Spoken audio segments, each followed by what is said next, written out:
Hey guys, it's Dr. Justin Marcagiani here. Hope everyone is having a fabulous day.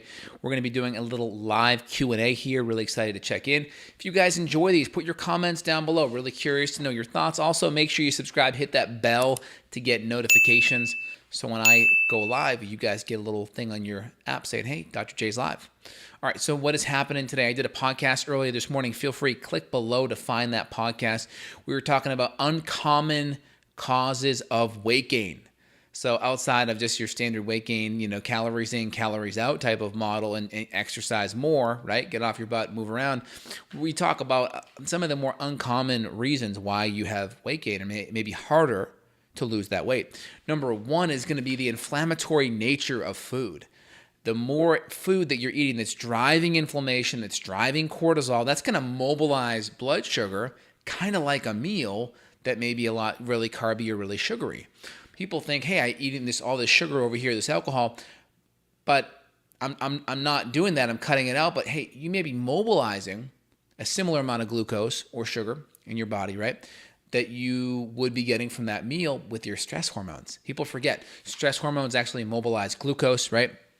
It's a glucocorticosteroid. It's an immobilized glucose, right? And glycogenolysis, that's taking stored glucose and it's breaking it down and it's dumping all that blood sugar into your blood. And then if you don't burn it, guess what happens? That can go from glucose right back to fat. So really important, that connection.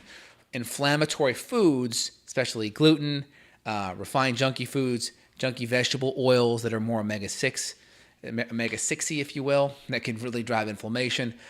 Dairy, especially if you're sensitive to it, grains for sure. These can all drive inflammation.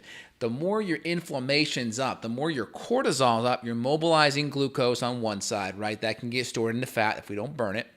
On the other side, that inflammation draws in water. Part of the inflammatory response is to suck in water. Think about it. You bump your elbow, you get whacked in the head. What happens? Swells. That's part of the immune reaction. So when you hold on to more water, you're going to feel bloated. Your clothes are going to fit tight. You're going to hold on to extra weight on the scale because that water is coming in with the inflammation. So you don't just magically put on pounds like that.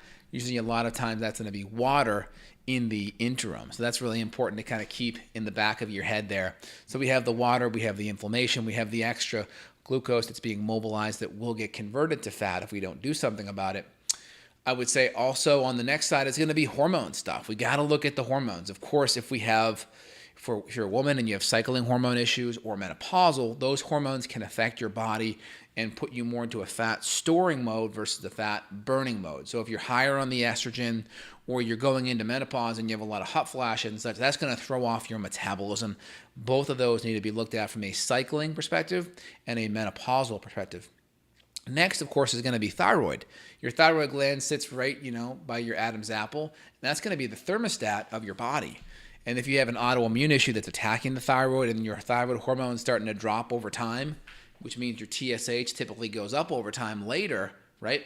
If that happens, then your metabolism is going to get lower and it's going to be hard for you to generate energy, have healthy hair and skin and nails, and burn fat. So that's a really important thing to look at is your thyroid. Most people are not getting that looked at completely. Really, really important. And then I would say after that, your adrenals, like I mentioned before, because of the cortisol. If you have a high level of cortisol or it's chronically low from lots of adrenal stimulation over time, all of those can play a major role in your body being able to generate energy effectively and deal with the glucose in your body. Great questions, though, so far. Let me see if you guys have anything on the agenda that you wanted to dive in on. So I think I hit all the major things off the bat here, guys. So in general, hormones, adrenal, female hormone, thyroid, they all play a role. Of course, the diet plays a big role because of insulin and carbohydrate and all that stuff gets broken down into sugar eventually. And that will raise insulin. Insulin's going to shunt a lot of the stuff into your fat cell for you to store versus into your mitochondria to burn. So you have that. And then we also talked about the inflammation nature of food. We talked about the hormones and also the gut, because your gut's where you break everything down. So if you're having a hard time digesting your protein, digesting your minerals, digesting your fats, you can't really effectively burn things if you're not digesting it well and it's creating gut stress. just gut stress in general will make you feel bloated, make you feel more gassy, make you feel bigger. So there's that.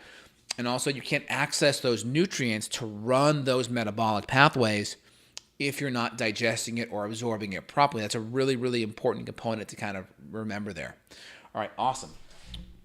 Hope that is helpful for you guys. All right, any other questions, feel free to chime in. If you guys enjoy it, put your comments down below. Let me know your thoughts. Really appreciate it.